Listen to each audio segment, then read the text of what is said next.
You're listening to My Grito Podcast Network, celebrating the culture of Chicanos and Latinos one story and voice at a time. Listen to more My Grito Podcast Network shows over at mygrito.net.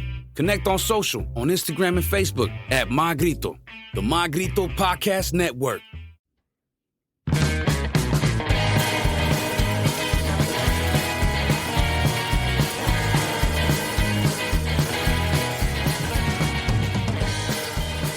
I think people miss the countdown number. What do you think? I guess that's what somebody said Right? yesterday. I don't know. Damien, Howdy. thanks for coming out, dude. Dude, no problem. It was not out of my way at all. Really? Yeah. I know you said 4 minutes. 4 minutes. Yeah. I like that. Yeah. Hey, have you been to the egg farm here? I haven't. Well, No. there's an egg farm. Yeah, there's two actually. Well, maybe I know of it, but maybe I've never been to it. Where is it at? Billy's Egg Farm right here on East End. Maybe not. No. Yeah. I don't think so. Check them out. You guys dude. go over there often? or- They're We delicious. do. We get Yeah? our eggs from there. Do you really? Yeah. How much can you get? Like just a carton? No, you A can get as pallet? many as you want. People Really? get like 10 dozens. And it's a drive-through too. You don't even have to get off your Was car. it drive-through? Yeah. Damn, that's modern. Modern shit. That's cool. But we're not here to talk about eggs. Venmo, Oh, Zelle. we could. We could talk about eggs. We gotta work on an affiliate package for Billy's Egg Farm and the Dude. Mind Buzz. Fucking A. That'd be cool. Yeah. Can you They're imagine the our labels guests. under that? Yeah, that'd be cool. Yeah. Well, I have a T-shirt. I mean, I could tell him like we have a T-shirt. We could try eggs Mm-hmm. on the podcast. That'd be cool. You should have them on. Whoever's running it. Yeah, we thought about that too. I gotta shoot over an email because Okay. how many like farms are in this day and age? You know, like Egg family owned and operated egg farms aside from the huge corporations Right, that are right. not farms at Well, all. You would find a lot probably in Chino, which is Yeah. the best spot for it. So I think if anything, just local people to talk to, and I'm sure local people would understand it. They're probably not a lot though. Yeah, Yeah, not a lot. yeah. I mean, I've only seen 2 farms in my life, and Well, there's a It's here in strawberry Chino. farm right behind the Jiffy Lube, isn't there? Mm-hmm. oh yeah, that's right. Yeah, Yeah. it's like seasonal. They used to have yeah, one right okay. there on Euclid in Ontario, a strawberry farm, but it's not there anymore. They're Okay. like condos now. Nice. Our Oh, even neighbor better. Our neighbor has a lemon tree. Those are free. Oh, come on. Who doesn't have a lemon tree in Chino? We don't. I don't think We when I was don't younger. either. When I was younger, my uncle. I'm not going to say his name. My uncle would definitely snag those lemons off those trees, which we didn't have them, so we only had apricots and plums. So lemons is what we. Oh, had that's from neighbors something. and stuff. Yeah, that's something that people normally don't have apricots. Yeah. We don't have it anymore because nobody wants them. You picked them all? Yeah. Oh, okay. Pick them all, chop down the tree. Fucking A. Get rid of that shit. Bro, you have a very, very interesting skill set. You think so? I think so. Okay. And it's not even just it. The art in general is awesome, but I think you just have this motif, dude, Mm-hmm. that is very particular, and I like it. Well, tell me about it because I'm not sure I know what you're talking about. Maybe we can pull it up. Damien, how would you describe your art? Oh, wow. It depends where you look at. So I think some of the artwork I do. Talking to the mic. Oh, sure. Yeah. Sorry. I did exactly what we talked about earlier.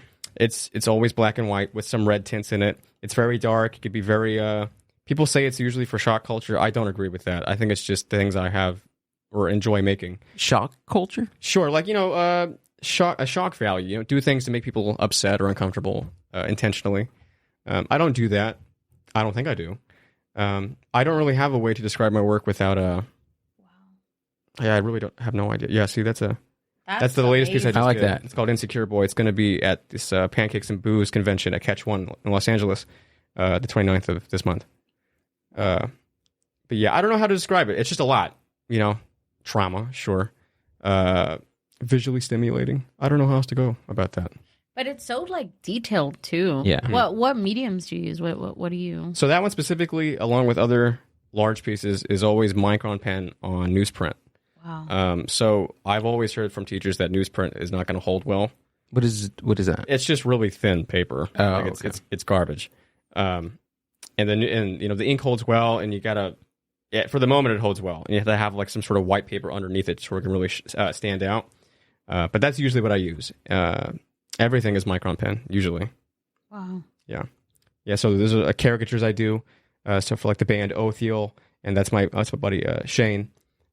He did some murals downtown Pomona. And then there's the one with the pink one right there. Uh-huh. That's the band Lava Love. They're going on tour right now up north, and they use that image for their tour poster. And they're a fantastic band. Fantastic band. We got to check them out.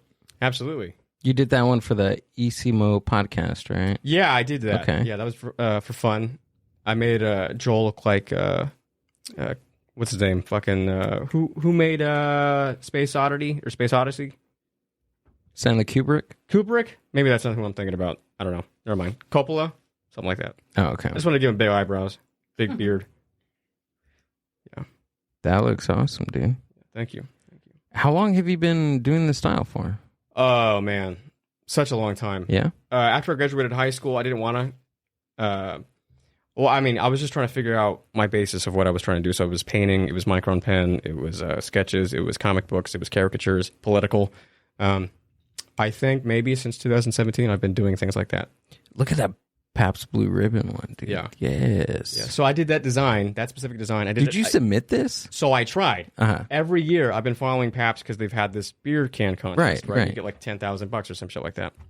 Well, one year I prepped for it. I did it a year early, and then that's the year they didn't do it. Oh.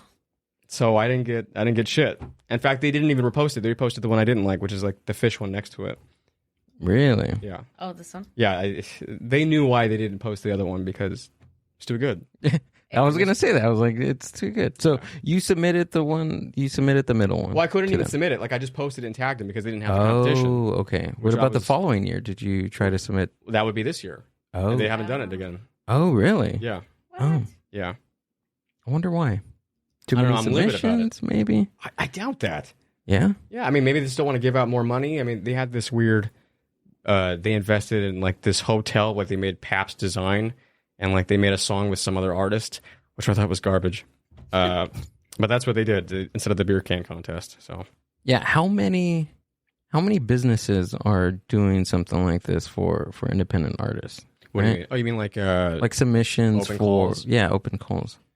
Isn't Liquid Death does Liquid something Death, I was gonna like say, that, right? on the box. Hey, you Do should they? try for that. I would love to do that. Yeah. Look it up Watch, right I'm going now. to show you.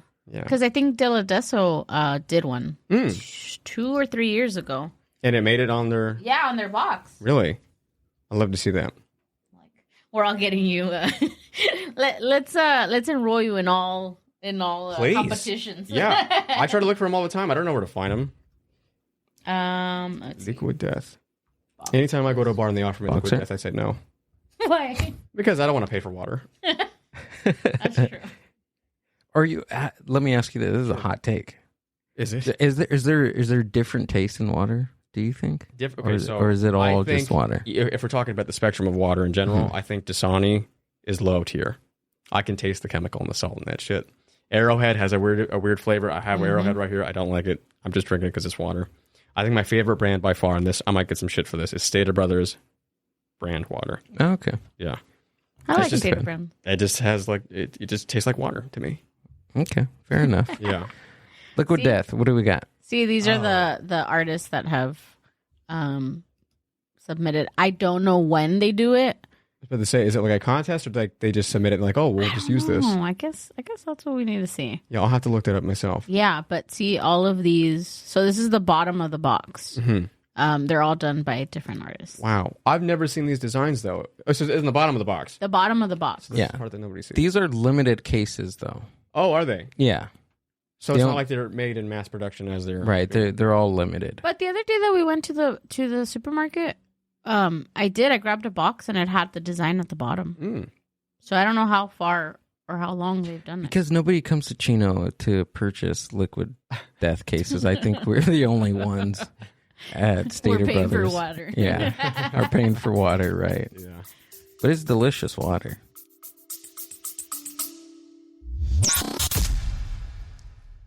The Mind Buzz is powered by Mind Buzz Media. Mind Buzz Media is an on-site video and audio podcast production company. Have you ever thought about starting your own video and audio podcast? Or do you have an existing podcast that you want to take to the next level? Mind Buzz Media brings a professional podcast studio to you. Visit mindbuzz.org for more. Sure. I mean, I guess. I don't think so. It's okay. Or maybe it's just like a marketing tactic because their art is so cool. We're just we're going to buy this because it looks cool. Yeah. It sounds cool. Right. Water's in a can. Right. What's in a can? It's got a cool design. It's got a gold rim. Bert Kreischer talks about it. Why not get it? You know? Yeah, exactly. Fucking A. It's like a placebo effect. Water. It might be because when I was sober, I would drink that often. So like at a bar, it's like, oh, we don't have alcohol. We don't have Stella Rose. What the fuck is Stella Zero? So we have Liquid Death, and I would take that instead.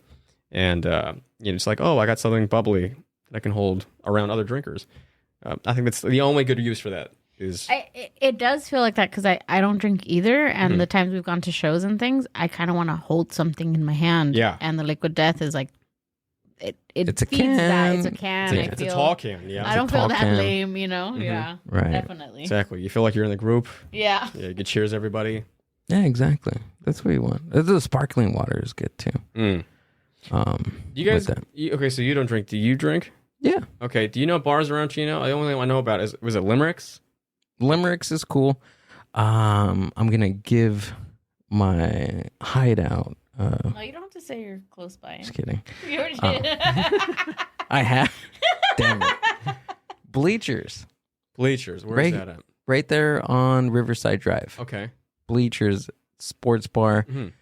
Oh, I know exactly what you're talking about. Delicious pizza, dude. Like for a dive bar. Really good. Their food is really good. Yeah, it's for a place like that, for a dive bar. Yeah. Their selection on beers is pretty on point. They always have good selections of craft beer there. Yeah. And I like that too because it's a dive bar, but it's pretty hip for a dive bar. Does it get packed? On Dodger game nights it does. Okay. I wouldn't keep up with that, so I wouldn't know. They play the Dodger games, it's a sports bar. Right, yeah. But the pizza is delicious. Okay, I'll have to try that. Yeah. Yeah. Somebody invited me to go there once. I didn't like the guy who invited me, so I didn't want to go. And so I've always had a bad taste in my mouth because Bleachers didn't sound familiar when you said it. Now I know exactly what you're talking about. But I'll go because you said it. Yeah, it's really good. Okay. Like if you're not going to go to drink, just have Coke or what do they have? They have Pepsi there? No, they have Coke. That's a no for you. For Pepsi? Yeah. Yeah, Pepsi's garbage. I have a lot of like I hate things. Garbage. My garbage scale was like Pepsi, Liquid Death, Pabst Blue Ribbon. Everything we've offered him, ladies and gentlemen. I'm a very picky dude. I get food allergies. Oh, do you really? Yeah. So I'm like, I already hate things from the get go. I hate peanuts. I can't have them. Can't drink milk. Can't eat ice cream. Yeah. Okay. See, that's why I hate so many things.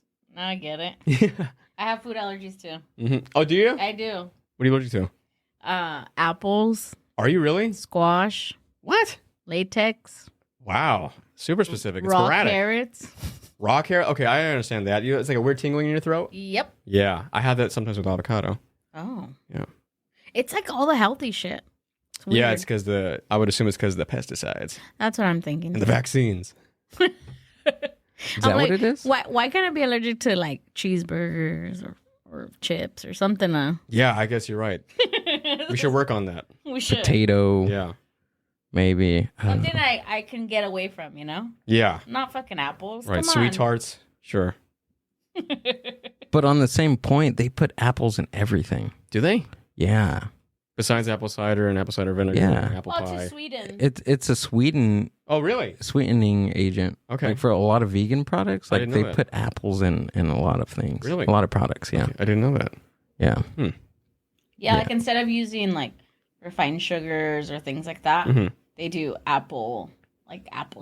Really? Yeah. So now I have to fucking read everything. Yeah, no shit. Time. Yeah. I'm sure you know. Yeah, at the very bottom, the bold print says may contain, or been in a factory that processes nuts and apples, I guess now. Yeah, that's...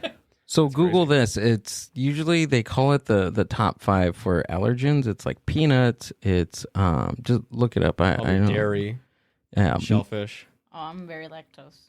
Yeah, me too. Top 5 allergens. They have to list these top 5.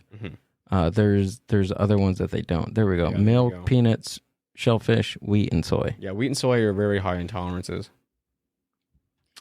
Do you know? This is me doing my research. Were you? We're all getting into diving deep into your life. Were you exposed to a lot of soy growing up? I can't say that I have. No. I mean, I think I started drinking soy milk as a kid, like when I was like 11. Does that count as growing up? Yeah. Okay. Yeah. So they're saying that because like for me, I was lactose since birth. So then the alternative that they told my mom was soy. Right? So now we know that soy is like really bad for you. Yeah. Is it? Yeah, in large like increments. Yeah, and you're talking about everything I drank as a baby, formula and all that was soy.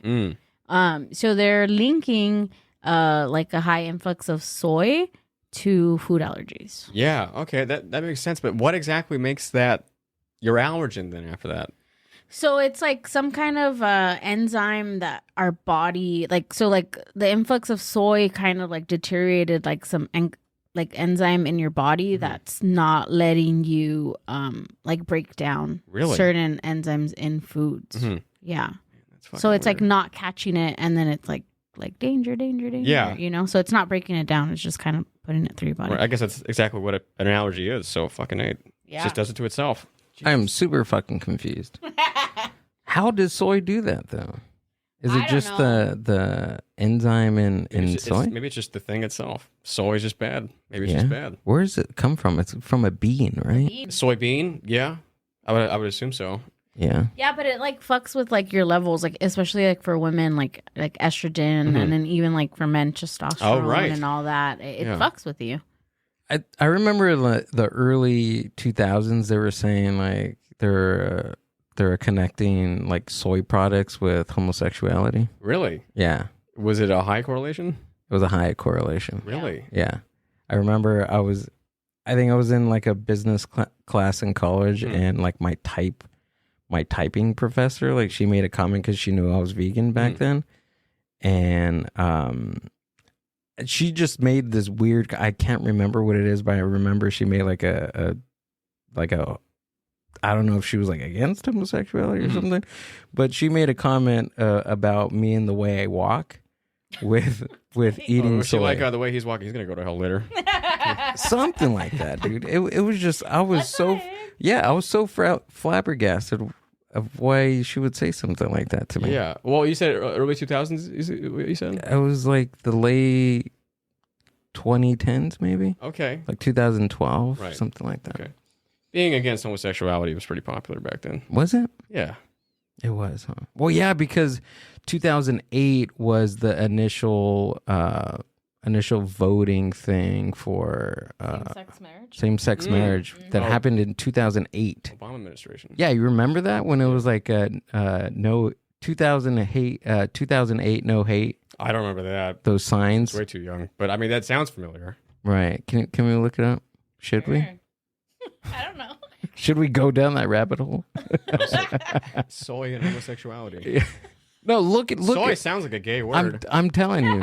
Sounds like I am gay. 2008 no hate campaign. Yeah. Wow. It was an actual campaign back then. Wow. No hate with an H. Yeah.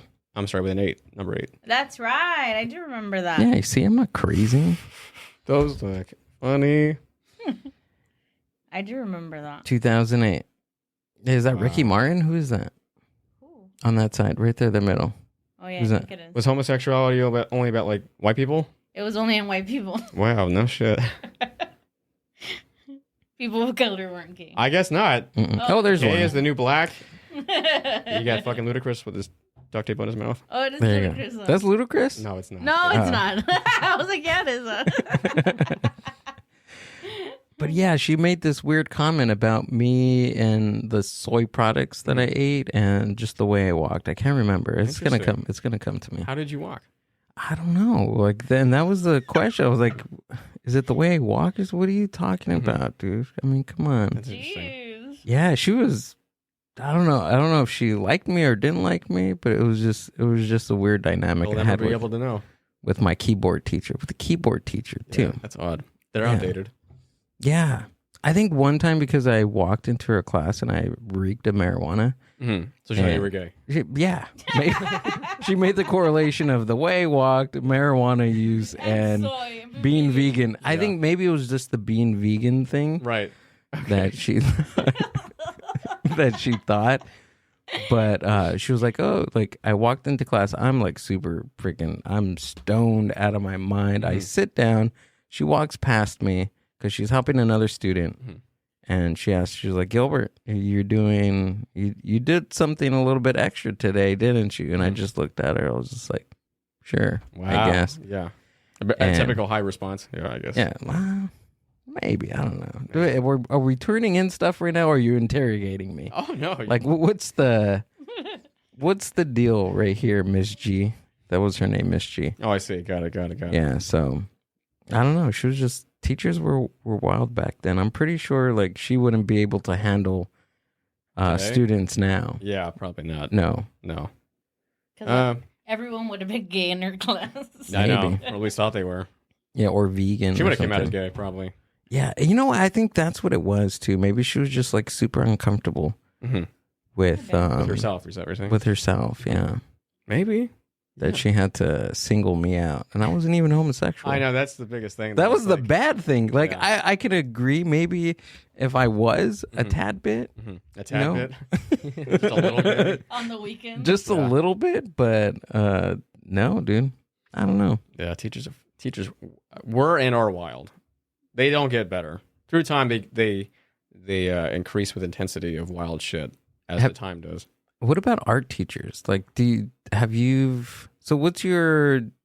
like an education in art? Did you take classes? What's your dynamic with that? I went to Citrus College from 2016 to like 2021. I dropped that a lot.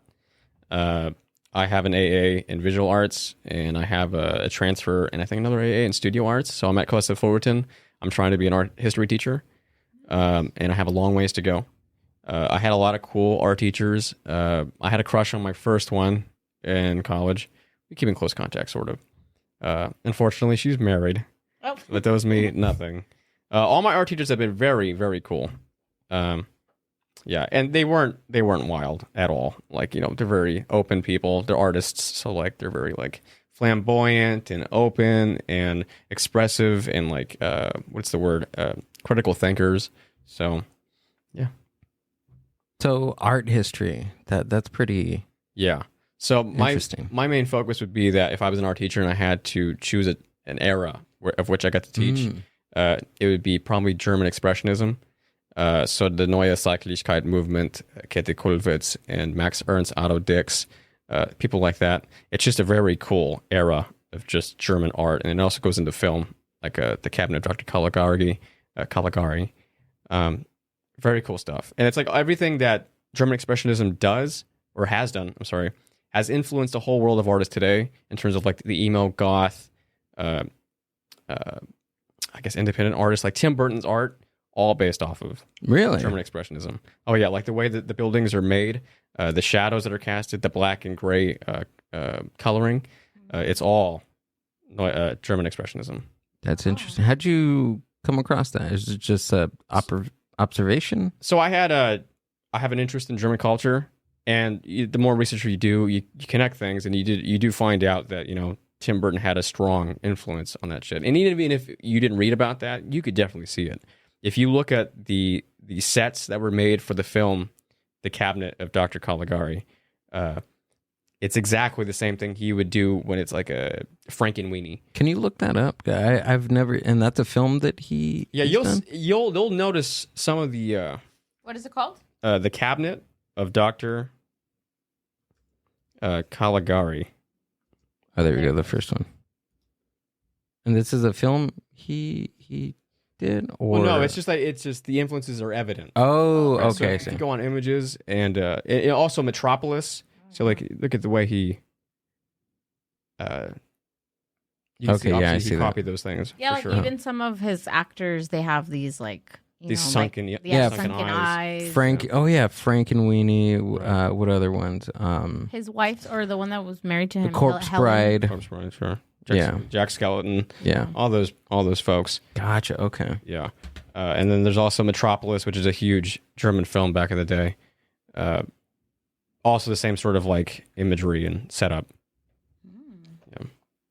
Yeah, I mean, my main focus would be on that. If I was an art history teacher, would be teaching that aspect of art. Okay, and like how old students would be? Well, I plan on being a university professor. Oh, okay, so I don't think I could be an art history teacher in high school. I didn't have an art history teacher in high school. Because that's pretty specific on an era. Right, exactly. Right? So it'd have to be college. Right. Okay. University, whatever. That's pretty cool. Yeah. I like that. Thank you. So when let's back up a little, Sure. right? Timeline. So when did you discover that you could draw? Or when did you discover that you were, into art and all of that? Yeah, I think God, really young. I couldn't even put an age on it. I knew I always liked drawing or creating. My family has been super supportive, like universally, the whole way through. Like I remember I used to make this tree because when we had McDonald's, I couldn't eat the bun, so I'd only get the patty, and I'd always like bite the edges off and make it look like a tree. Like, hey, Grandma, look at this, and she'd be like, oh my God, you're so talented. And I think that support, that menial support, is what made me become the artist that I am today.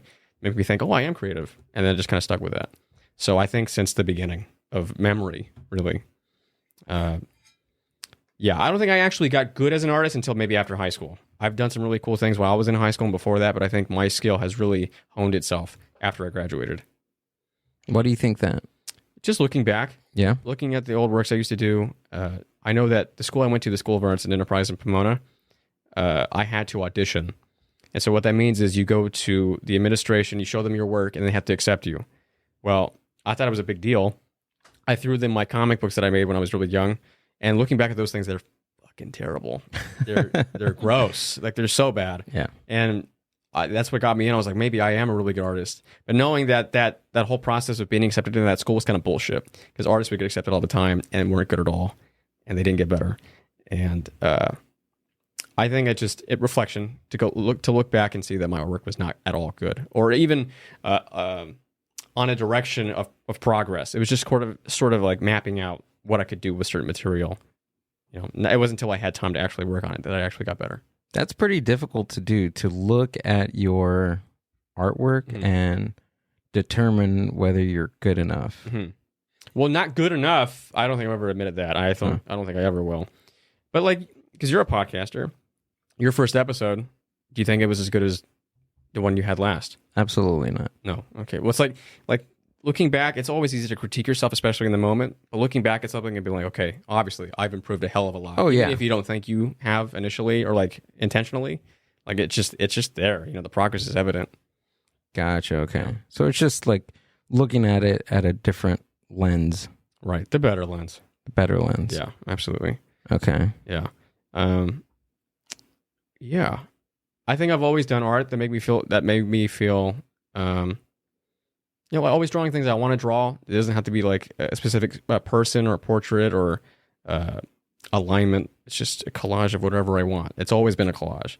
And I think people always have been grabbed by that to look at it further and see why they like it, And I think attention definitely helps with art, because like the more attention you get, you're like, oh, I guess I am pretty fucking good, Gotcha. Yeah. I see. So what's this school called? It's in Pomona? Yeah, School of Arts and Enterprise. It's called the Say. It's off of Monterey and Gary. It's by the train station. Oh, okay. I think I remember. Yeah, it's in downtown Pomona by the Arts College. It's like right as you get to downtown Pomona, across from there's a Jack in the Box right there. Right? Yeah, that's just further up. Further up. Yeah, but that's right there though. Gotcha. Yeah. How are you pretty into the Pomona art scene? I would say I am. Yeah. I guess not as much as I used to be. I mean, I was doing events with Gio from the Alley Gallery. I was in the Artists in the Alley with Nate. I know Marco. He's working with the Downtown Pomona Owners Association. I know Josh helped me out with my first gallery at the Loft. I know a lot of people in Pomona and are artists alike. I try to participate in as many downtown walks as I can. I know the venue people, the Haven, the Glass House.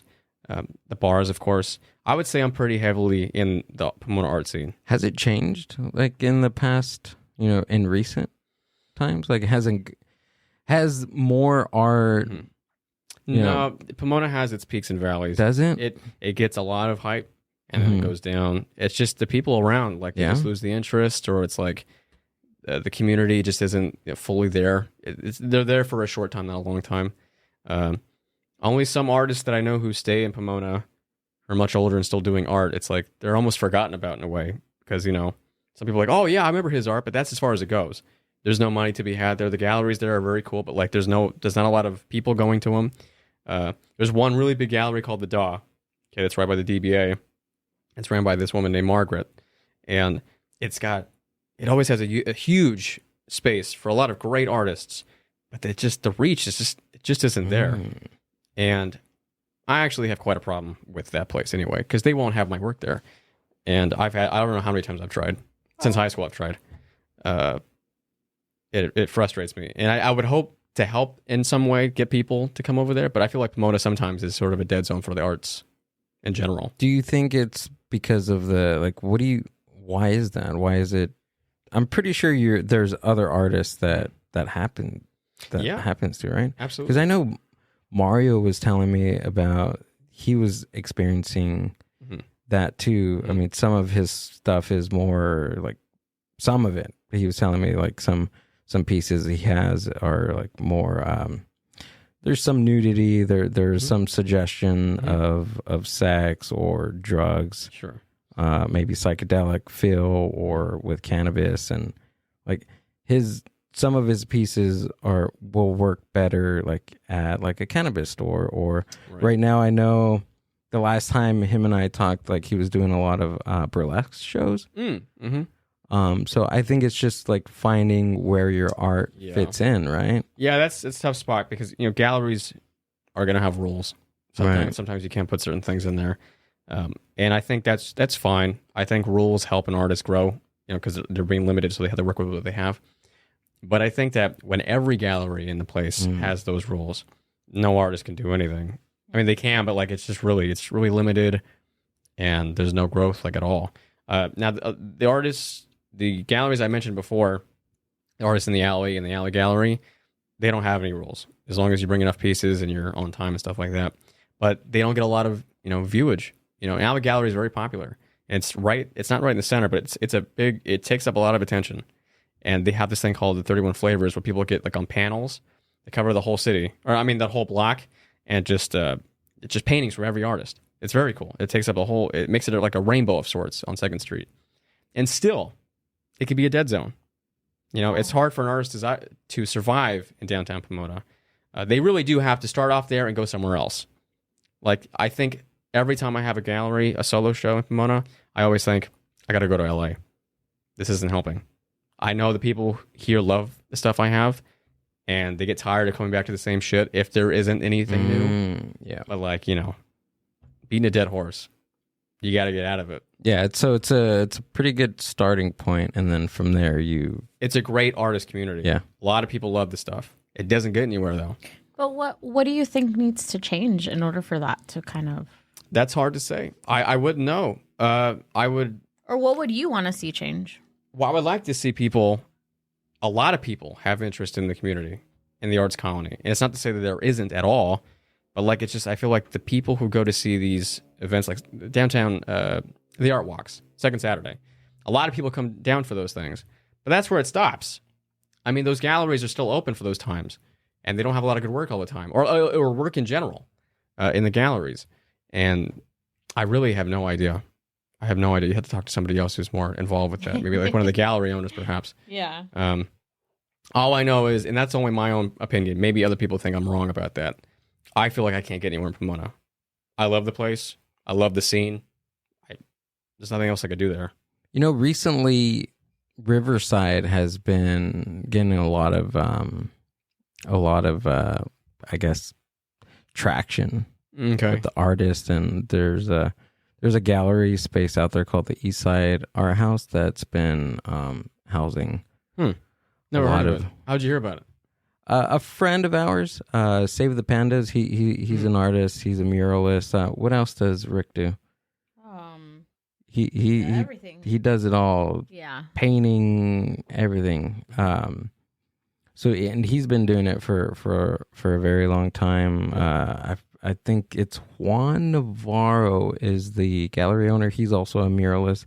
So a lot of muralists in that community. Right. Do you think, because I know you mentioned earlier, like some galleries don't, won't accept your artwork or things like that. And then earlier in the show, you had said that, sometimes people say that some of your work is, what did you say? Not thought provoking, but like shock value. Like shock value, right? Yeah. Do you think that that's kind of why these spaces, like they're not ready for you? Or are they trying to do like more family friendly things, or what is it that maybe? So I know an answer for sure for one of the galleries that I mentioned, which is the DAW, has a problem with the work because of the explicit content. They say that it's a what did they say? City funded?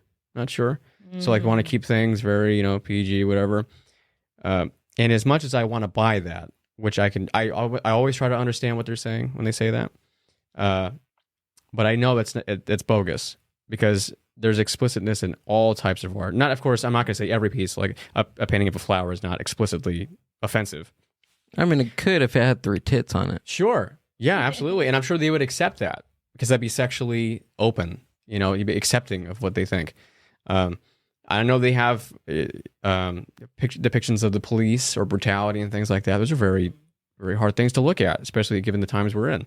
And they'd be more than willing to take those things in. Like I have an example. So Huntington Beach has this gallery. It's a big one. I submitted it. My piece called Thin Perceptions. It's a very long piece. It's about 51 by 17 inches long and high. And it has a lot of swastikas in it. And I had to talk to the person who owned it, who requested a phone call, and said that, listen, my audience here at Huntington Beach is not sophisticated enough to understand your work. And we don't like politically charged things. And she said it's very right-wing around where the gallery is. And she was saying that they don't like political works, explicitly political works, but they take them all the time, usually left-leaning. And I don't have a problem with that, but like, you don't got to lie. Right. It's just... I know. I think it's like, it's fine. You think your audience is not sophisticated enough to understand this. That's fine. I don't think an artist, a viewer of art is entitled to feel comfortable when they're looking at art. So when they tell me things like that, like they can't understand it, or we don't take politically charged work because, they might take it the wrong way or it might be offensive. I think that's fine. I think you should let that happen.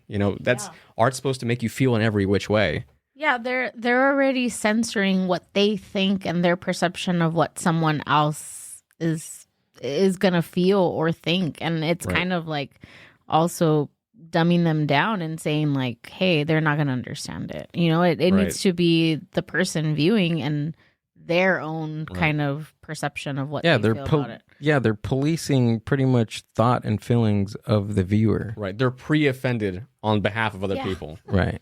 That's ridiculous. Which is a shame because it's like there's a lot of things they could see in this piece. I've had the piece I'm talking about, Thin Perceptions. It got kind of popular on TikTok.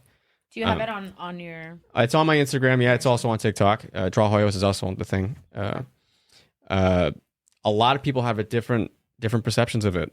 Some people were like, this is Nazi shit. This is bullshit. This is racist. Other people were like, the swastika's been around for a long time. Like they knew exactly what I was doing with it. And I don't want to give people the benefit of the doubt to confirm or deny. Sorry. I didn't know that was gonna be in. Jeez. Sorry. She just pulled up a video of a beheading earlier. That's what it sounded like. I'm sorry. I'll look it up more quickly. It might be on the reel somewhere. I'm not totally sure. Okay. Yeah. I'll look at it. Sorry. Sure. Yeah, it's okay. Woke you guys up, huh? Yeah.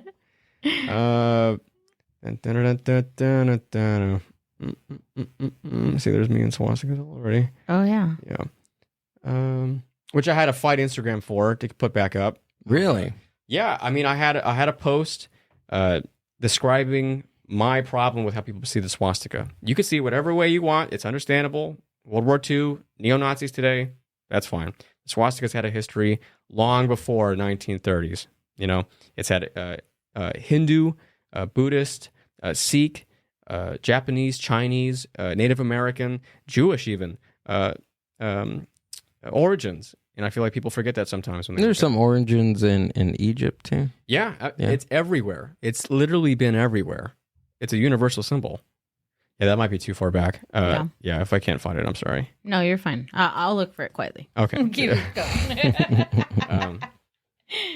But yeah, and I forgot what point I was making with that. But yeah, swastikas. Why? Is it just ill-informed people about that symbol? Well, it's a yes or no. Well, it's yes and no, because people don't know about its history. They know it for one thing. It's what they learned in school. It's Hitler, World War II, and the Holocaust, which are really big things, which happened not too long ago. I think people usually have a problem with me using it because of the fact that, regardless of its history, people still only know, especially in the West, for the terrible things it's responsible for. And still, neo-Nazis use it, for hate groups and everything like that. Yeah. Stupid kids in school will use that symbol just to, be assholes, right? And cause mischief of sorts. And when I use it, people think I'm trying to do the same thing. And it's not to say that I'm far from being a perfect person to represent the swastika. That's not my job. I use it and I know how to use it. The swastika to me is like a smiley face or a heart, or a frowny face and a broken heart. It's a universal symbol. And I use it quite well, I think. Isn't it weird how we have these ideas about certain symbols? Like we place value in something that we see. That I think that's just wild to me. Like we as a society, we decide what that symbol, like what the value is in the symbol. Right. There's usually like a universal, like a wide consensus. Right. What this is, and that's usually what art usually is. Like famous art pieces. I'm sure you know about Picasso and Warhol. Those are universally big art pieces. That's been happening lately. So when the light went down. Yeah, it happened last night. I think it's just all the. Is this one it? That's Insecure Boy. Okay. It looks just like that. Oh, what did you say it was called? A Thin Perceptions. A Thin Perception. Yeah, I think it might be like 4 down. I'm not sure. That one's still really cool. That's the first one one we've seen, right? Yeah. Yeah, it's the first one. I remember my first interaction. I'll never forget. I think I told you, Gil, my story on the swastika. So we were learning it at school. Obviously, I think I was maybe 4th grade. And we were learning, right, at school. And it was one of those things where, they were teaching us, Germans and how bad it was and all that. And I don't think that I made a connection between the symbol and its its worth or what it stood for. So I drew it.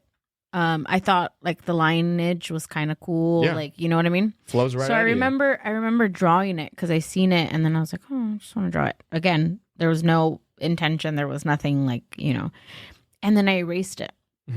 I erased it and then I submitted, I guess it was something that we had to submit to the teacher. And I specifically remember, I'll never forget. So it was like a, like a white lady. She was pregnant.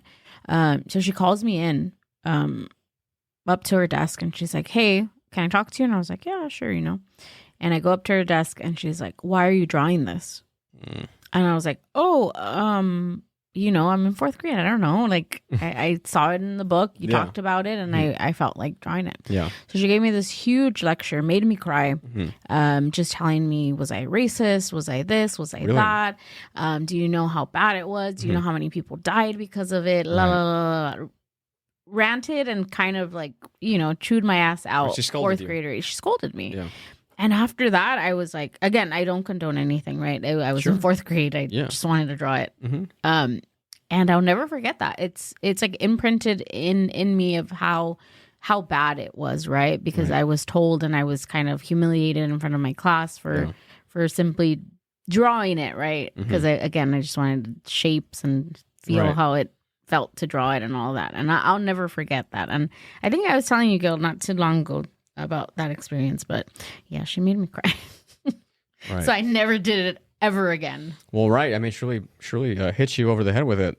And that's an understandable reaction, especially from a teacher. But of course, like the context involved, it's a small image that someone could just easily draw. It's got a flowing thing to it. It's like a cross that just has more arms to it. However, I understand why she would scold you. I don't know why so intensely, though. I mean, you didn't know. You were just a kid. Yeah. You weren't like shaving your head and like, No, I wasn't. calling everybody out.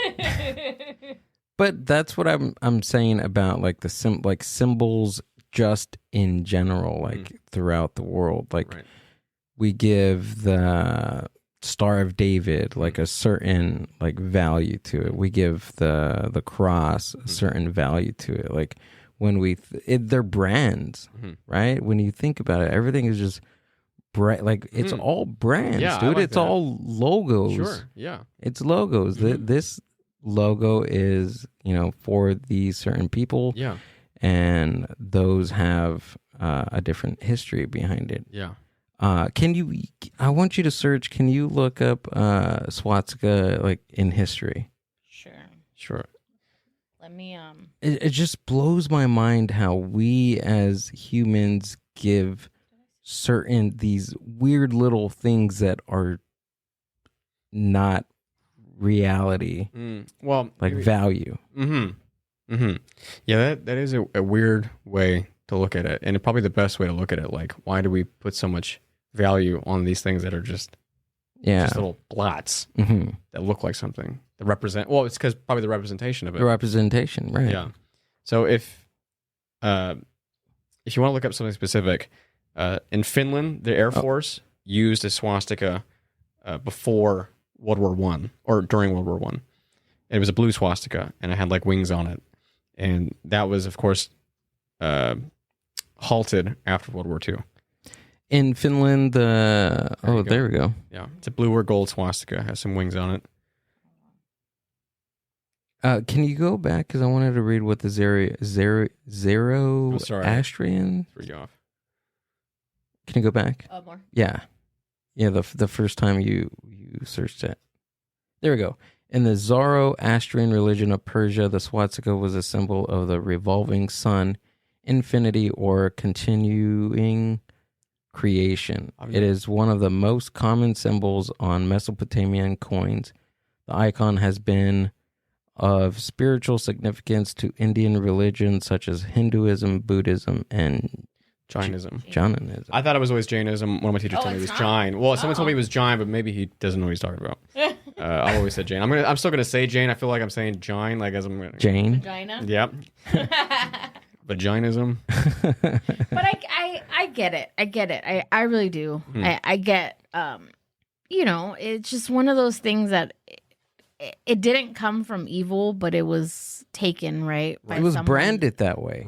This guy was a marketing genius. Yeah, he took a symbol and I don't want to say perverted it, but he took this symbol and he did what he did with it. Right. No, yeah. I would say that he wasn't the only one to do that. Like every flag in every nation has some sort of symbol. 100%. That's used for some sort of good or bad.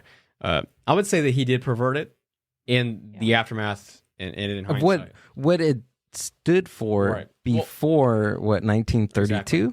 I mean, because there was a Thule Society that happened in 1920s, which was a secret society of Germans who were anti-Semitic, who used that symbol. It was rounder, though.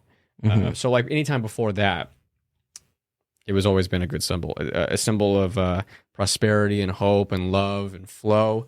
The Native Americans used it. It was a whirling log. They used it. Oh, God, I can't remember it. Usually for the same purposes, like good luck and stuff like that. I know that in Japanese, it's called the manji. It's on some Pokemon cards and stuff like that from back in the day. It's used as an emphasis in language and as in specific locations on maps.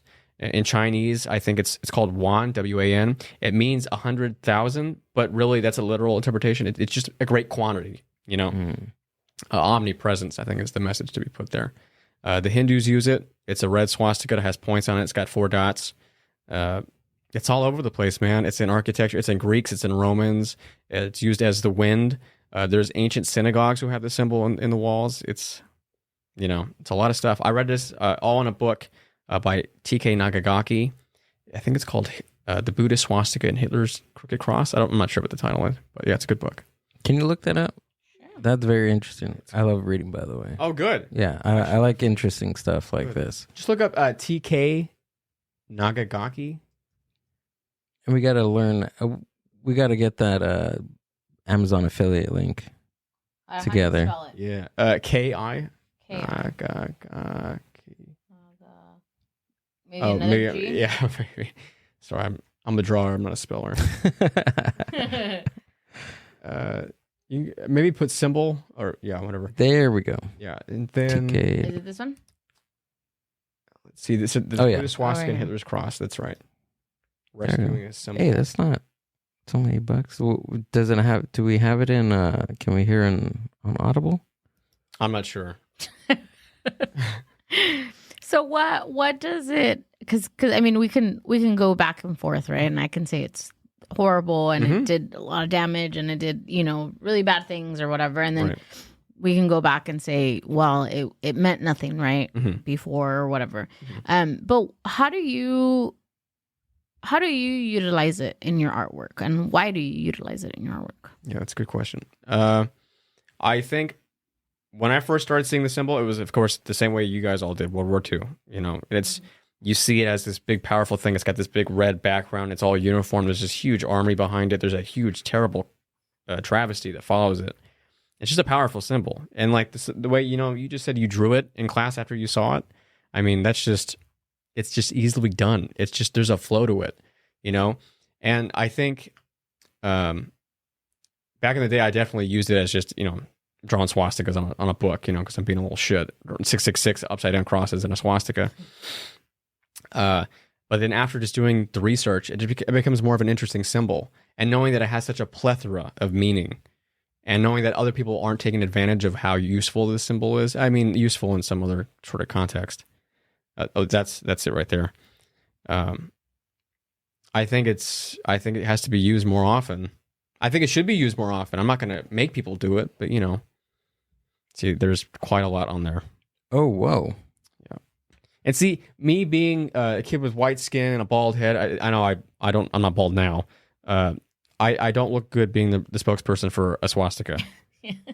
But I assure you my intentions are pure when it comes to it. Do you think when you submitted this that had something to do with it? Absolutely. Yeah. Nearly every person I've submitted this to has rejected for those reasons. And they don't have to say explicitly swastika. They'll say political. They'll say political. They'll say offensive material. Sometimes they'll even pick things out that aren't even like offensive at all in the same piece, and just say, "Oh, this isn't good." So when you submitted it, do you submit anything written to describe the artwork, or are they just using their subjectiveness, if that's even a word? Sure, yeah. So sometimes they give you a space to explain your work. Sometimes they don't. And I prefer not to even do that because it's an art piece. Look at it the way you want to. Okay, that makes sense. And if they have questions, I always tell them at the end, like, if you have questions, I'd be more than willing to address them. I say that to every gallery who accepts my work, even the ones who accept it. And even after the explanation, they go, okay, well, probably isn't a good idea right now. And it right now is continuous. It's always going to be hectic. There's always going to be some sort of racial divide. So, I mean, do you think that right now is going to change? Like, do you think that it will be the art space for your particular art pieces? Do you think that will open up? Like, based on your experiences? Right. I'd have to say no. Almost delightfully say no. Because I feel like the fact that people aren't accepting it, like, I wouldn't want to be in a world where everyone's like, okay, well, he said he wanted us to have it in there. Let's just put it in there. I don't want that petty shit. Like, it's going to be hard. It's an understandable piece to be upset about, or to take in the wrong direction. I'm upset when people reject the work. I hate that people don't get to see it on a bigger scale. People deserve to see it, I think.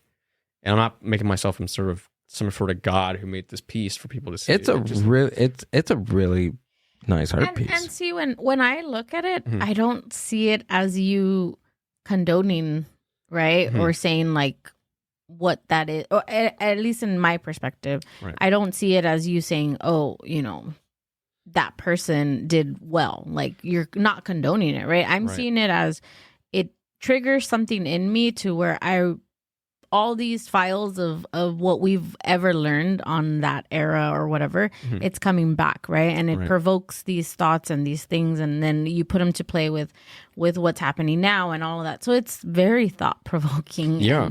It's crazy that they would even not. But I mean, Yeah, but like you said, it's understandable. And yes, it doesn't say in the piece directly that, like, yes, I'm for Nazis or I'm against them.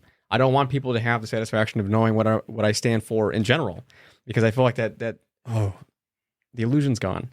David Bowie has a good quote that all artists should be apolitical, because you don't have such a divide, and it gets people thinking. They don't know what you represent, and I think, to be honest, they shouldn't. That's just part of the illusion, though. It's like just a big lie you want to create with your own work. But yeah, I hope that people are more willing to see it. That's all I hope.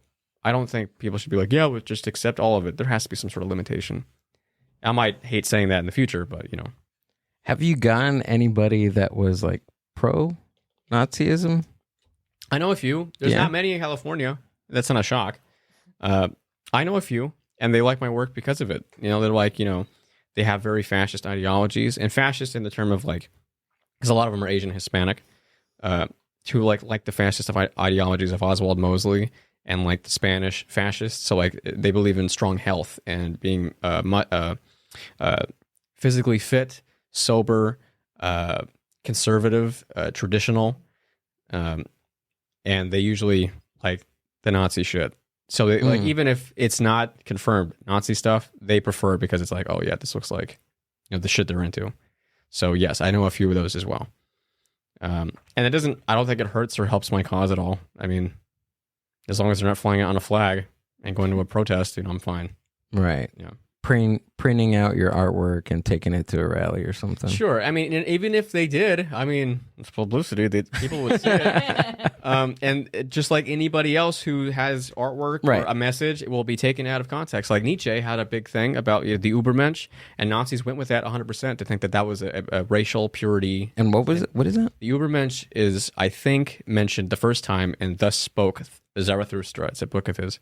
It's sort of like, I would take it as a ironic tale of Jesus Christ, but in an alternative version. Really? It's not of Jesus, though. It's like sort of mocking that whole thing. I would take it that way. It's a deep book. I have a hard time understanding it. What did you say it was called? Thus Spoke Zarathustra, if I'm saying that right. Oh, that one's a fun one. There we go.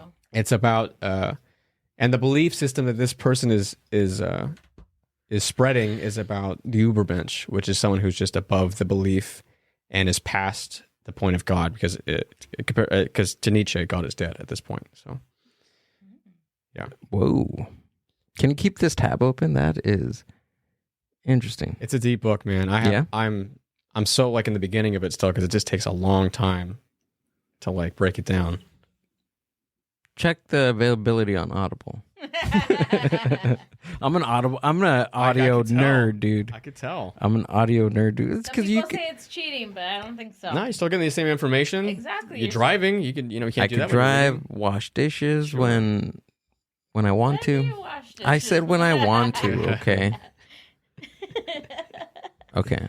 I mean that sounds. So where did you get into all this stuff, dude? Because there's got to be a point to where you're like, it's a rabbit hole of art. It's a rabbit hole of this and just basic interest. Like, what interested you into all this? This all branches off from the same thing. I think it's like being an artist, what that means. So being an artist, looking at other artists that have already been. So Haring, Dali, Warhol, Picasso, all those artists, Kollwitz. And then my interest in German culture. So that expands a lot of things. So I was a big David Bowie fan. Bowie has definitely inspired me to do a lot of things differently. Really? He's a fantastic and intelligent person. The interviews he has on YouTube, They're unbelievably intriguing. But he had a German period in Germany. He made the 3 albums Low, Heroes, and Lodger. And he had a lot of German culture. He lived in a Turkish area, and he had a lot of German influences. So the album covers are all German paintings or inspired by German paintings. Him and Iggy Pop did the same thing when it came to using inspirations for their album work. So Iggy Pop's The Idiot. He has this stance. It's based off a painting by, Herman. I'm not sure his name, whatever, but German. And then going into the language of German, the German language, and going to film and music like Rammstein or Rent Lola Rent. I've been learning German since 2016. I'm not at all fluent. I'm hardly conversational. The most conversation I've had was recently with a 10-year-old. And as far as it got was like what her favorite color was and how old she was. Yeah. It just, with those things, I guess, and then you bring yourself to Nietzsche because Nietzsche's German. David Bowie loved Nietzsche. So it all kind of comes full circle. You know, my use of the swastika, him being in Germany, Nietzsche, World War II, and the use of the Übermensch, you know, it just kind of happens that way. I don't know. And when did you start getting into all this stuff? Like in probably high school, middle school? When I had time. So Yeah. after I graduated, I started listening to David Bowie. After I graduated, I had time after work and after school, and that's when I started learning German on my own. And I think from there, it really just spawned this pathway to just learn as much as I could with the things I have interest in. You know what's interesting? I'll give you a little insight about my musical knowledge. I did not know that he did the original The Man Who Sold the World. Oh, God. I'm one of those, bro. I'm one of those. I thought people who said that were always joking. I cannot believe you just said that. Yeah. You thought Nirvana made that song? Absolutely, 100%. Oh, my God. Isn't that crazy? It is crazy. The reason how I found that out was I think it was a few years ago they had a documentary on David Bowie. So they were talking about like that album specifically, Okay. which is fucking amazing. Yeah. I mean, that's one album that I just adore. It's like Right. in my top 10 It's a good album. favorite albums. Sure. And I was like, wait, hold on, what? I opened Spotify, went to that song, and I was like, no fucking way. Yeah. And then idiot me, I started doing like going to dates, like when obviously Bowie did it first before Nirvana. Mm-hmm. And I looked at the dates and I was like, holy shit, this is a cover. And specifically, again, bonehead move. Sure. I listened to the Nirvana version, and at the end, what's his name? The frontman from Nirvana, Kurt Cobain. Yeah, Kurt Cobain. Yeah. At the end, what does he say? I think he says it's a cover. At the end, he says that was a David Bowie song. Okay. God. I can't believe you, man. I have a friend who makes that joke all the time, saying that Nirvana made that song and David Bowie copied it. The fact that I met a person who actually at one time believed that. Well, it's nice to meet you, man. That's fucking crazy. That's so fucking crazy. It's like you can say you saw a unicorn now. Yeah. No As shit. one of those things. It's just I don't know what it was. It's just one of those ill-informed things. You couldn't have known if you never heard that song before and you heard Kurt Cobain do it. I mean, it's like, I guess they wrote it. You know, right? Why wouldn't you think that? I guess you're right. Yeah, I mean that's why there's certain documentaries about certain people, certain artists. Right. But I mean, without that, I'm pretty sure I would have figured it out. Yeah. But it blew my mind. Yeah. But I love David Bowie's version of that. Is just way better. Oh, I would say it's way better because it's like that's how it was made. You know what I mean? Like, it just sounds like it's like that old school rock, and like that riff, like that's a weird riff, man. For that time, that whole album, dude, it's amazing. His whole discography is fucking amazing, dude. Yeah. It's all alternative, man. You could tell that the musicians after him, like the Smashing Pumpkins and like Jane's Addiction and anybody else, Trent Reznor, the alternative rock scene all formed from David Bowie. The 80s scene all formed from David Bowie. Maybe not alone. Like I'm sure Queen and George Michael and all them had some sort of influence in that. But like you could just see it. Like David Bowie invented alternative rock, I think, to my knowledge. It's evident in music, man. And on the radio, you can't tell. With indie music, you can. David Bowie's a fucking god. He's a fucking god. So what do you listen to? What does Damien listen to on any given? So David day? Bowie for sure. I'm a big Ghost and Rammstein fan. Okay. I love Dwight Yoakam. I love Linda Ronstadt. I like Toby Keith every now and then. I'm a big Bee Gees fan. My grandma got me into the Bee Gees. I love the Bee Gees. I love Barry Gibb. He had some solo work recently because all his brothers passed away. Yeah. So he's making work with his sons, which I think is just the sweetest thing. And then he made a country album covering the songs he made What? before. Yeah, with Dolly Parton. Oh, I didn't know that. What it's called? Greenfields is what it's called. With Dolly Parton and some other Australian country singers, Keith Urban. And then before she died, the one from Greece. Sandy's name? Olivia Newton-John. Yeah, she was also on the album. Fantastic. Sheryl Crow. Oh, so good. Are you listening to music when you're drawing? I listen to podcasts and radio, so I'm a big Opie and Anthony fan. Jim and Sam. I listen to that nonstop. Sometimes I listen to music, but it gets distracting. Really? Yep. I get too much in my feels, and I don't want to draw anymore. I want to cry.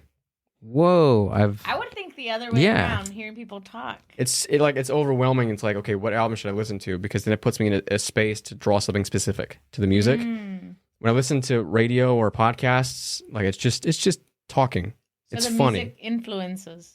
I guess it does. Yeah, I guess I never really thought about it that way. It does kind of get in my head though. Too much of an influence on that? Maybe too much of an influence, and also like I might get burned out and distracted easily because of the music. I don't know. I could see it because you like and cherish music, and not only in the aspect of it making you tap your toe, you like, you know, to go in more depth and know of the artists and It's things like history. that from what I hear. Mhm. So it's kind of like me, like when I watch a movie, I have my phone and I'm looking up, where did they film it? Who's this? Who's that? And then Right. I don't end up Enjoying the movie Yeah. because Yeah. I want to know everything behind what the movie was, what Right. it did this and that, where did it inspire, all of that. So I could see exactly what you're saying about the music. Right. Yeah, and even if I'm not listening to music while I'm making it, if I'm listening to music in that era of time and I look back after years and listen to that same music, I'll think about what I felt when I was making that piece with that music in the background, like in my head. Like it works the same way. I just can't listen to it while I'm doing it.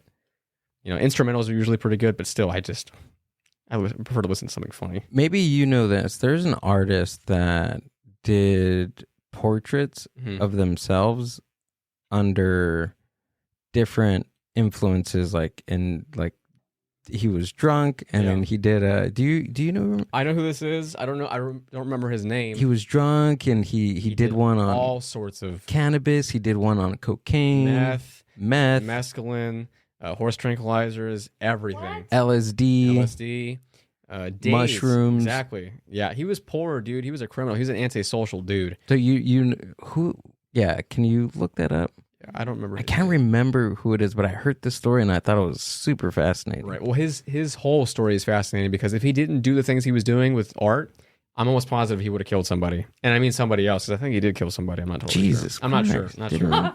This artist drew self-portraits on 50 different drugs. Yeah. And then there's the photos Yeah. there. Yeah, Oh, exactly. and They're he looks intense. Really Look at creepy. that. Yeah. Brian Lewis Saunders is a Tennessee-based performance artist, poet, and illustrator who has drawn at least one self-portrait every day since March 30th, 1995. As of now, he has over 8,700 self-portraits collected in stacks of hardbound sketchbooks. It's fucking crazy. It says that as an experiment for 50 days straight, Saunders took a different drug every day before doing his self-portrait. All of the drugs were free, either given to him by junkie neighbors in his rundown, $18 a month apartment, and doctors who see his art and assume he's psychotic. Yeah. Yeah. This guy has a nuts history, even after acknowledgement of his success as an artist. shit. Oh, there's the acid Acid. one. Ugh. There's some of them where you can Whoa. feel like how he felt. Like there's some that are like bland outlines with like Ritalin? backgrounds. Yeah. Dang. Like look at all that pen work. The heck is this? Marijuana. Oh. Dang. Yeah, that's- One glass of Pruno? What's Pruno? I don't know. That's like the prison version of wine. Is it? Yeah. Okay. Oh, like a moonshine kind of? Yeah, but it's more wine. Like a toilet shine. Yeah. Which one is that one? It says 4 milligrams of Risperdal. It's medicine that they give like bipolar for people with bipolar disorder. Interesting. G13. Oh, so he was trying like different forms of cannabis. Oh, I guess. G13. That's a different. Doesn't kind of cool. Has a different chemical. It is nice. And that morphine dosage unknown. Look at that. Whoa. I can attest to this one. No. Yeah. 2 caps. I had my share of Ooh, hospital. The psilocybin mushroom one is pretty cool. Oh, I like that. that. Really cool. Oh wow. Yeah. Sounds pretty cool. I can vibe with that one. When I lived in my apartment back in like 2017, 18, I'm not sure. I was doing a lot of coke with a buddy of mine, and I was really into like making art pieces with Micron Pen, like with the small tip on canvas. So like it was just really rough. I called it my red can era, because when you think of a red can, what do you think of? You think like Campbell's, Coca-Cola, Coke. So like there's a bunch of pieces I have that are just Micron Pen on canvas. Those were all my cocaine pieces. One of them is actually at the California design firm. It's just hanging there. They're kind of gnarly looking, kind of gritty. It's like a lot of teeth and shit like that. That's cool. Yeah. Which one's this one? Nicotine gum? Scroll down. What else does he have? I'm like, I stopped because it did a glitch when. Nitrous oxide. Oh yeah, it's still glitching. What did he do to it? Oh, damn. Dang. Whoa. That's a good picture of me. You see that? That one's wild. I don't think that's ever happened here. No. That's Nice. interesting. Brian You Saunders. guys are like, Wow, I'm like delayed by like 4 minutes. yeah. That's interesting. Oh, there we go. Audio. We're back. Oh, the audio's fine. Yeah. Oh, that's crazy. So what do you he's like you're like my neighbor during the pandemic. He turned 15 now, but it was like during the pandemic and he got in trouble. His dad worked and he stayed home. But anyways, he had to do Zoom, like school through Zoom. Oh. And then he would pretend that he was frozen. Yeah. He would pretend he was frozen. Oh, that's great. I love that. Yeah, but they almost kicked him out of Zoom class. It's not his fault. Kid was frozen. That's what I'm saying. That's funny. So I know that you said that your family is like, you know, they really encourage your art and all that. But do they ever tell you like, hey? Yeah. You know? Yeah. Maybe not use that that little symbol. My grandpa always Damien. jokes around and says like, why do you Nazis, you can't do this. You can't do it. Like he knows damn well I'm going to keep doing it. Like they all say like, hey, you know, this could be taken out of context other places. It's like, yeah, I know. It's just what it is. I don't want to stop, you know? I like using it. They always tell me stuff like that. Even if it's not swastika related, like sexually explicit, like, oh, no one's going to like this. You can't get a job with this, Damien. You know, because I work at Disney and they think that like it's going to affect my Disney job. It hasn't so far. That's pretty cool. Yeah, I'm a caricature artist at Downtown Disney. Oh, you are? Really? Oh, yeah. It's pretty fun. Okay. Yeah. I have a really good time doing it. Do you do because I know I've seen like on TikTok some caricature like people and even I'm always scared. Okay, look, I'm not gonna lie. Mm-hmm. When I go caricature, The big tit drawing, one was awesome. Oh, dude. yeah, I saw that one. So The Hawaiians did that one. yeah. That's right. Do you do that type of style, like where you kind of like I don't want to say mock, right? But you You exaggerate heavily. Exaggerate, Yeah, for yeah. offense. I don't, by default, I don't do that at Disney, but if you request it, I will do it. I absolutely will do it. I think it's the funnest thing in the world to exaggerate someone's features. It's a fun job. I love doing it. I just got promoted recently. nice. Congrats, dude. Thank you. It's cool, man. Just drawing for a living, for a paycheck, that's fucking dope. I dig the hell out of that job. And I have some great artists I work with who are very funny, very talented, have their own styles. It's just fun working with them. It's like one of my favorite jobs I've ever had. How fulfilling is that? Like you have this passion to do something and you're actually like your paycheck is doing what you do. Like how fulfilling is that? It's cool, man. It's I'm still not, I guess I'm in shock of it still. Like it hasn't hit me as in like, wow, I'm doing work I've wanted to do. Because working that for doesn't Disney. happen at all. Like in the entertainment industry and the art industry and the music Right. scene, Right. like that's unheard of. Like there's a small percentage of people that actually Have the real life. opportunity to do that. Yeah. I feel like if musicians wanted to do the thing I'm doing in equivalent, they'd have to like work at a venue. Yes. Be around music, right? For actors, it'd be like working in like the local theater. What I think I'm doing, it's not like better or anything. It's For just, comics, it's actually working at a comedy club. store, yeah. Or I think the comedy club. I don't know, comedy store, yeah. Like the improvs are like, yeah, exactly. Right. I think it's just that's the closest thing I'm going to get to a maybe a possible 9-to-5 job that I get paid for to actually draw. I'm actually drawing it. I'm just not around it. I'm fucking doing it. I think it's so cool. It's so badass. You guys got to come down. Yeah. I'll look it up. Yeah. Now I want to go and get one done. We've been talking about doing caricatures for a while, right? Ourselves, yeah. Yeah. Oh, Definitely. nice. So you guys want like an exaggerated one, right? No. I already have a big forehead. I want 3 tits. Fuck yeah. We'll do that. Absolutely. It looks like I have 3 tits already, but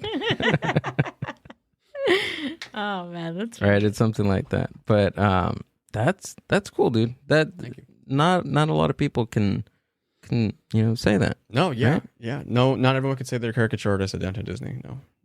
That's pretty cool. Yeah. Yeah. How many is there a lot in Of workers? Yeah. Like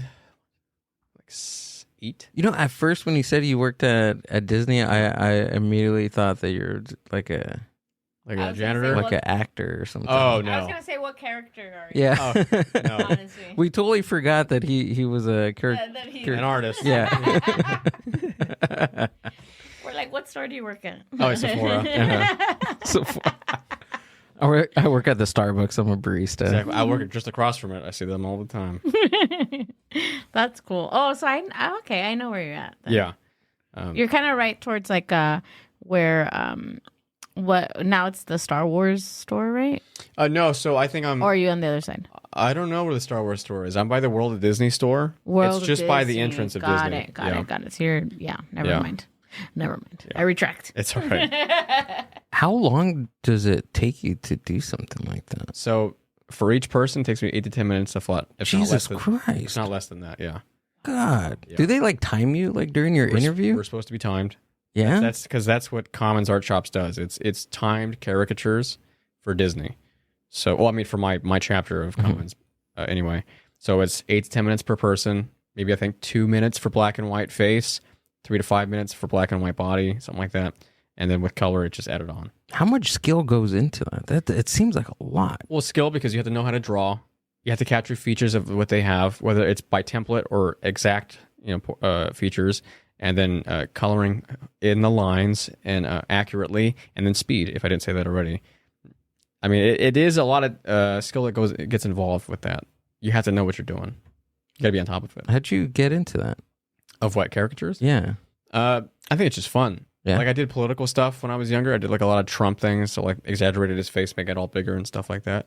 And so when I applied for the job, I already had caricatures from my past. Right. And Like, did you show him your Trump one? Was that on your? actually, I don't think I did. I think he would have loved it. My boss would have loved it. I'm sure of it. I don't know what he believes in, but I'm sure he would have loved it. And then I showed him. I remember I had during COVID. I did caricatures for Valentine's Day, and I did a lot of those. So I showed him that whole portfolio, and he's like, "You got it. You got the job. You're training. That's Oh, it." that's awesome. Yeah. Damn. Do you have to be like Disney all day? Like when I mean Disney all day, like personality wise and all that? I mean, I guess the expectation isn't as high for me because I'm at downtown Disney. Every downtown of any city is like, The skeevier Exactly. version of- I'll still say like, "Hey, how are you? How can I help you? Oh, have a wonderful day. Happy birthday. Congratulations on getting married." But yeah, I mean, it's minimal. I don't have to be like super jolly. I don't have to be like super fake or anything like that. And I don't have to also draw you in a Disney theme. It could do Shrek. So we can choose like So yeah, you can choose a different themes? character. You could choose a character, but you can't choose Mickey and Friends, and you can't do Tim Burton stuff. Those are all copyright. really. Yeah. Oh. When you and I were going back and forth about possible commission, Mhm. like how like with different art, because there's so much that artists do already. Like how, like, you don't want to step on each other's toes within, like, when it comes to likeness or work, because how often is that talked about, like, in the artist community? About what, like mimicking or mimicking? Yeah. I don't think I know of conversations that go on about that. I know that I am very judgmental when it comes to art, especially like independent local stuff. I know there's an art style going around of like the Tim Burton-esque sliced neck, big heads, stupid teeth kind of look. That's common. I know the paintings of like body parts with food around it is common. There's a lot of common works out there that I think are very derivative of each other without any sort of benefit to them as artists, besides the fact that people know them and recognize them. And I don't think that's talked about enough in terms of like, hey, you're kind of copying a whole trend of people who are doing shit like that. It probably is talked about to a big extent. But maybe I don't hear it because maybe I'm not a part of it. Like, I don't think I copy anybody's work. Yeah, you just stick to your style. How I know things, and if I use references, I usually try not to go off of artworks unless I'm mocking it intentionally. Gotcha. Oh, okay, I see that. So that way it's like, oh, he did something like that. It's like, yeah, but I'm also making fun of it. I'm talking shit about it. Right, I don't like it, so. Yeah, okay. Yeah. I see that. Yeah, I had to ask because it was just, it was different. I've never really gotten that before. So the designs you showed me, I can make it identical. Of course. Which I know you can. Right. But if you want it to be different, I can also do that as well. Gotcha. Yeah. Okay. I think different is what we're going for. Okay. Like so updated. We'll probably have an updated version. We also throw around the idea of like a caricature too. Okay. Of my head or something. Fuck yeah. You know. I've looked at your face for a while. I think. Yeah. I could do it like coming out of a microphone or something, because it's we're looking to update to change the branding around the open mic at the space that we do. Oh, great. Yeah, we do it once a month. So we want to create like a specific brand to that event, and plus possibly we want to take it to a different venue, because at the coffee shop that's the home venue, but we want to open it up to different places that would want something like an open mic, like what we do. You know, you could go to downtown Pomona, has a lot of spaces for open mics. There's like a Pomona Loud. The Haven does stuff like that. DBA does that too, right? Yeah. Okay. Did I not say that? I'm sorry. I thought I did say that. I don't know. Maybe that was my bad. The Haven is open to that. I don't know for sure yet. I talked to somebody about that, and they said they'd get back to me about it. Because a friend of mine who's a comedian, wanted to host a comedy night at the Haven every weekday or something like that. And then I know Daniel the Goat has a friend that we know, Melvin Diaz, who has a studio in LA where they have comedy shows at. It's a small loft, I think. And you guys, I'm sure you could do it there. You could talk to him, though. But, that'd be a different place. Yeah. I know for sure we want to do more of those, because we have the equipment. I mean, we have... Obviously, there's some points where we have the reach for that. Yeah. But yeah, we just want to do it in this area, because what we're doing right now, we're doing it in Paramount. I did toss around the idea of possibly doing it at Bleachers, but they're different clientele for sure. I'm like, why not? It's right there. Yeah. I think it's just a clientele to see if they're would be interested in something like that. Pizza. Yeah, why not? Sure. I know for sure in downtown Pomona there has to be. Like, is there open mics? I'm so out of the loop when it comes to that area. Every Tuesday night. And it's right there down the street too. Yeah, I know. Every Tuesday night, I think Pomona Loud does their open mic at DBA. And then I think there's... What time is it? Is it happening right now? We should go. It might be 7 or 8. I'm not sure. They definitely do it though, for sure. Yeah, it's open spot. Yeah, absolutely. I gotta check it out. We have the stuff. Might as well, right? Yeah. Some people do poetry. People do songs. I've only seen one person do comedy at a music open mic, but you can still do it. Yeah.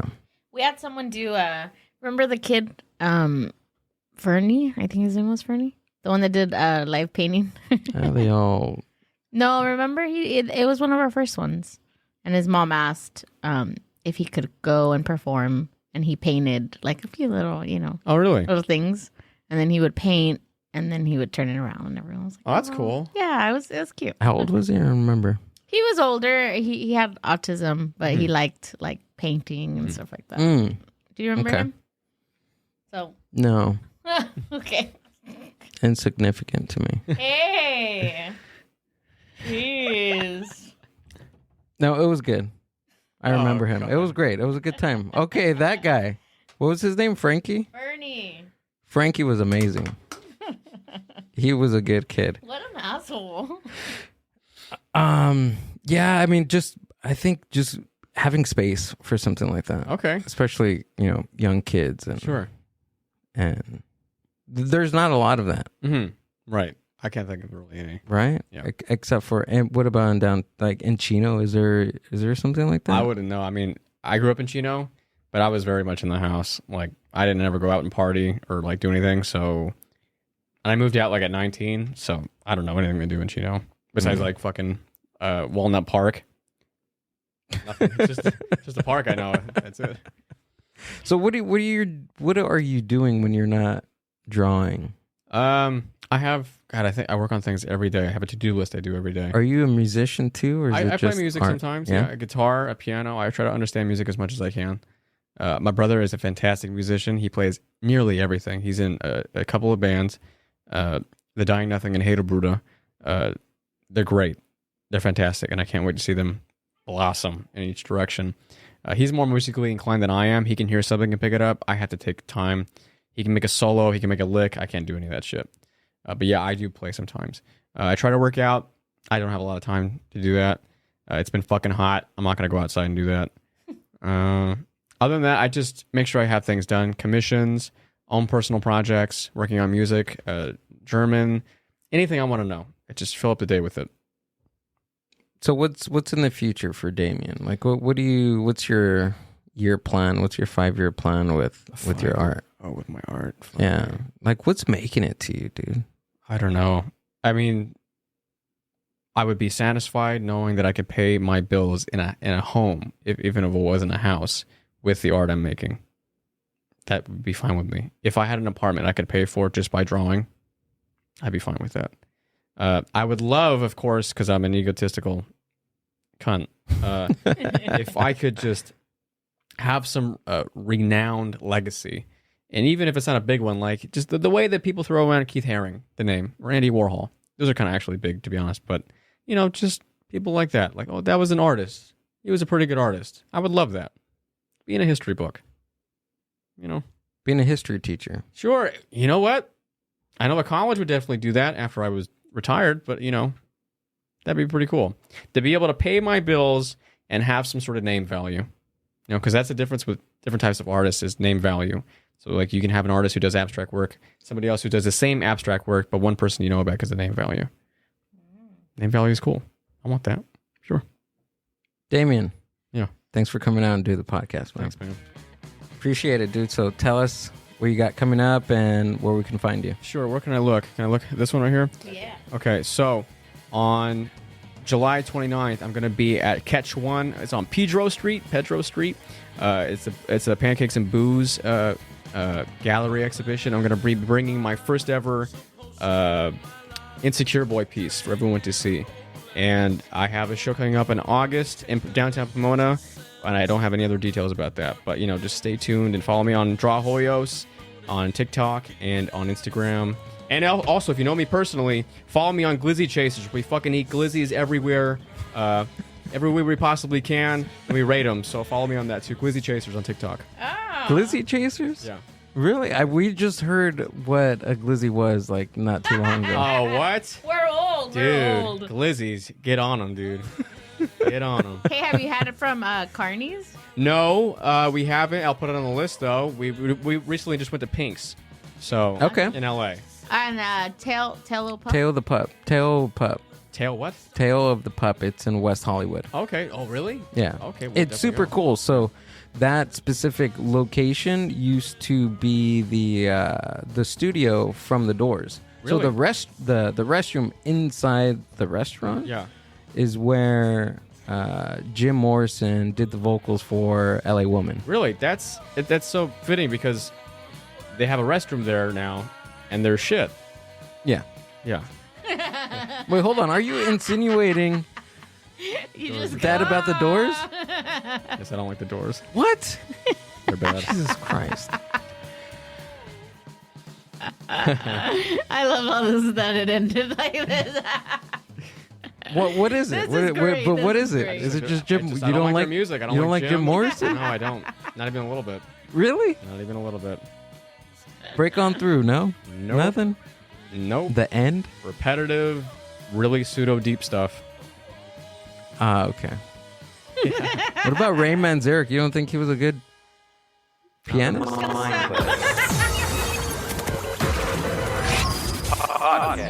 Ray Manzarek? No. No, I guess not. Okay. I guess not. Jesus Christ. Thanks, man. No problem, dude. Thanks for listening to the Mind Buzz podcast. Subscribe to the Mind Buzz YouTube channel and watch full podcast episodes. Keep up with the hosts, guests, and upcoming events by following the Mind Buzz on Instagram @the Mind Buzz. See you on the next one.